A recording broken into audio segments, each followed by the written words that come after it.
another way of discovering value for our company. Another way of discovering value for our company, and this is revolution. And with revolution, you're recreating the industry. You're totally rethinking the way things are done. You're redefining the industry. And I'm here to tell you this can happen anywhere in the world. In any company, you can completely redefine the way the industry works. For example, how many of you carry an electronic Palm Pilot or calendar? You know, you have your electronic calendar. How many of you carry a book? Yeah. Palm Pilot or on your telephone? Yeah? Yeah? I've seen a number, yeah. I've seen a number of them. I'll tell you what, not very long ago, none of us did that. It's a revolution. It's a revolution in the way we keep our calendars. The cell phone is a revolution. And I don't know about you, but my cell phone right now, I don't know about you, when I buy a cell phone, all I want to do is make a telephone call. But now, I've got the internet on there, I can take pictures, I can do so much with that little cell phone. I just want to make a telephone call. But we completely transformed the way we do. Let me try this one. Music. How many of you download music from the web? How many of you do it legally? Don't answer that. I gotta tell you, it's completely revolutionized the way we listen to music. I mean, I was in the airport yesterday. Everybody had a headset on. Nobody was listening to the safety announcements.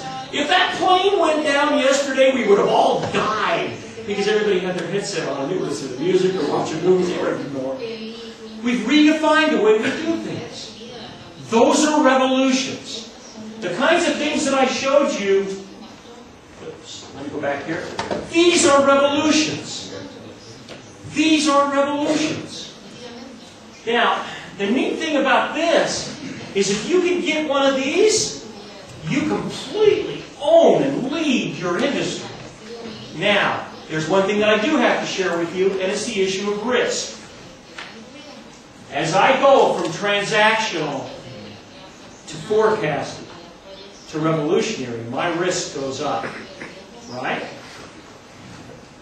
Because you don't know whether this is cutting edge or a lunatic fringe. Good luck. This could be completely crazy. And a lot of these, in the Entrepreneurship Center, I'll tell you, I see these ideas come in. And sometimes you think, what are you thinking? And some of them, they just surprise me. And Federal Express. Federal Express was started at Memphis University by a student who wrote a paper that decided to challenge the American Postal Service. He got a D on his paper. And this kid went out and said, oh yeah? And he started Federal Express. And he competes against the U.S. mail system. Email is undoing everything. I don't know about you, but if I don't check my email 4 or 5 times a day, I get nervous. Because I know I'm getting messages, even right now, that I should be looking at. It's completely revolutionized the way we communicate. How many of you use Skype? Isn't Skype great? Yeah. Do you know you can get it on your cell phone now? No, I don't have it because the cell phone will not allow me to install it. Get an iPhone? Right. If you had one, you could do that. Yeah. You've got an iPhone, you can Skype on your iPhone. Which means you buy an iPhone and you can call for free. You just have to have an internet hookup. And I don't know about you guys, but usually when I walk through a big city, and I tried it last night in Santiago, you can find a place to get on the web free.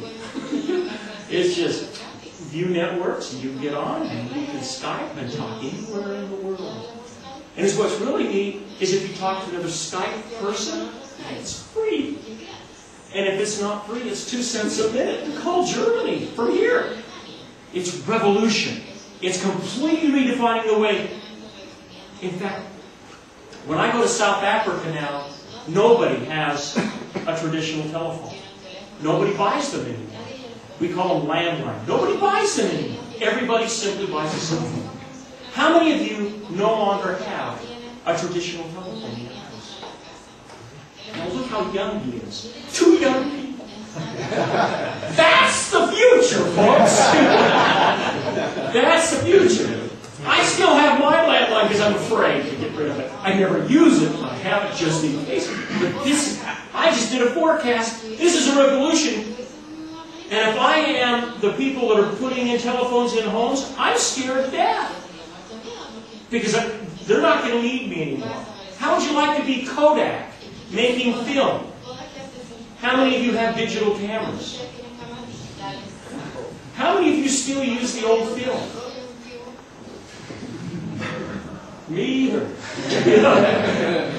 Yeah, I don't know about you, but man, back when I had film, I'd take a picture, and if it didn't work, too bad. But now with digital, I take 12 pictures of the same thing, just hoping one will turn out. It's completely, those are revolutions. This is revolutions. Now, I know the risk goes from here to here. Today, as we do breakout, I want you to begin to move from the just little improvements. I want you to come up with some big ideas. The focus of this class today is transformation. Entrepreneurship. I want you to be looking for that big pod. And I'm going to get into this really heavily in a little bit. A pod is a point of differentiation. How are you different than anybody else? If you're revolutionary, if you're forecasting and you're transformational, you are different than anybody else. It's amazing. It is. I want to move in this direction. And I know for some of us who are very conservative, that's big thinking. When I first started teaching at the university, I never had any of this stuff. I want to call it crap. I never had any of this stuff, okay? I had a blackboard with chalk. I love my blackboard with chalk. I prefer my blackboard with chalk. And you know, man, blackboards all around the room, and boy, you're white by the time you leave. You've got the white line across the back, against the board. You're white. And you feel so good. You've been sniffing chalk dust all day long. You sneeze and white.